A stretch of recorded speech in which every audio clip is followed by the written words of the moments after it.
Council യോഗത്തിൽ വാർഷിക പദ്ധതി ഭേദഗതി സംബന്ധിച്ച ചർച്ച ചെയ്യണമെന്ന ആവശ്യം ഭരണപക്ഷം നിരാകരിച്ചതിനെ തുടർന്ന് പ്രതിപക്ഷ അംഗങ്ങൾ യോഗത്തിൽ നിന്നും ഇറങ്ങിപ്പോയി. നമുക്കറിയാം, മഞ്ചേരി മുനിസിപ്പൽ ഭരണം വന്നതിന് ശേഷം ചെയർമാൻ ഉൾപ്പെടെയുള്ള ആളുകൾ വളരെ പോപ്പുലർ ആയിക്കൊണ്ട് പല കാര്യങ്ങളും പറഞ്ഞിട്ടുണ്ടായിരുന്നു. പക്ഷപാതപരമല്ലാതെ എല്ലാവരും ഒരുമിച്ച് കണ്ട് മുന്നോട്ട് പോകുന്നതാണ് തുടക്കം മുതൽ പറഞ്ഞ് അവസാനം വരെ ആ രീതിയിൽ വന്നിട്ടുണ്ടായിരുന്നു. പക്ഷെ പദ്ധതി ഭേദഗതി വെക്കുന്ന സമയത്ത് ഇപ്പോൾ മെയിൻ്റനൻസ് ഗ്രാൻഡ്, ഇതിൽ മെയിൻ്റനൻസ് ഗ്രാൻഡിന് 5 കോടിയാണ് മെയിൻ്റനൻസ് ഗ്രാൻഡ് വന്നിട്ടുള്ളത്. 5 കോടിയിൽ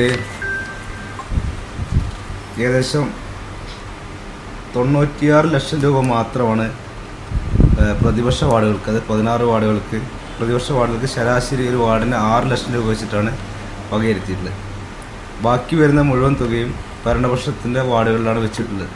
22ഓളം അജണ്ടകളുള്ളതിൽ മൂന്നാമത്തേതായിരുന്നു വാർഷിക പദ്ധതി ഭേദഗതി. ഇതിൽ മെയിൻ്റനൻസ് ഗ്രാൻഡായി 5 കോടി രൂപയാണ് അനുവദിച്ചിട്ടുള്ളത്. ഈ തുക ഓരോ വാർഡുകൾക്കായി വീതം വയ്ക്കുകയായിരുന്നു. ഇതിൽ പ്രതിപക്ഷ വാർഡുകളോട് ക്രൂരമായ അവഗണനയാണ് ഭരണപക്ഷം ആവർത്തിച്ചതെന്ന് ഇടത് കൗൺസിലർമാർ ആരോപിച്ചു.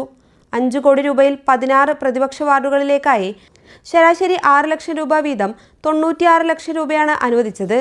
റോഡ് അറ്റകുറ്റപ്പണിയുടെ 12ഓളം പദ്ധതികളിലായി 50 ലക്ഷം രൂപയുടെ പ്രവൃത്തികൾ കരാറുകാരെ മുൻകൂട്ടി നിശ്ചയിച്ചതിൽ വൻ അഴിമതിയാണുള്ളതെന്ന് പ്രതിപക്ഷ കൗൺസിലർമാർ വാർത്താസമ്മേളനത്തിൽ ആരോപിച്ചു.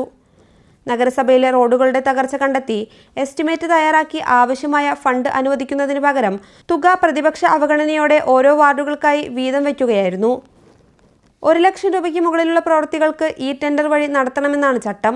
എന്നാൽ ഈ ചട്ടം പാടെ അവഗണിച്ച് 2 ലക്ഷം രൂപ മുതൽ 10 ലക്ഷം രൂപ വരെയുള്ള ടെൻഡറുകൾ മുൻകൂട്ടി നിശ്ചയിച്ച കരാറുകാർക്ക് നൽകിയതാണെന്നും ഇടതു കൗൺസിലർമാർ ചൂണ്ടിക്കാട്ടി.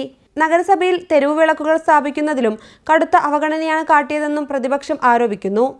നഗരസഭയെ ഒരു ബ്ലോക്കായി കണ്ട് വികസന പ്രവർത്തനങ്ങൾ നടത്തുമെന്ന പുതിയ അധ്യക്ഷന്റെ തുടക്കത്തിലുള്ള പ്രഖ്യാപനം പാഴ്വാക്കായതായി പ്രതിപക്ഷ കൗൺസിലർമാരായ PP അബ്ദുറഹിമാൻ എന്ന Bapputty, VP Anwar, KC Unnikrishnan, AV Prajith എന്നിവർ വാർത്താസമ്മേളനത്തിൽ പറഞ്ഞു. News bureau, Manjeri.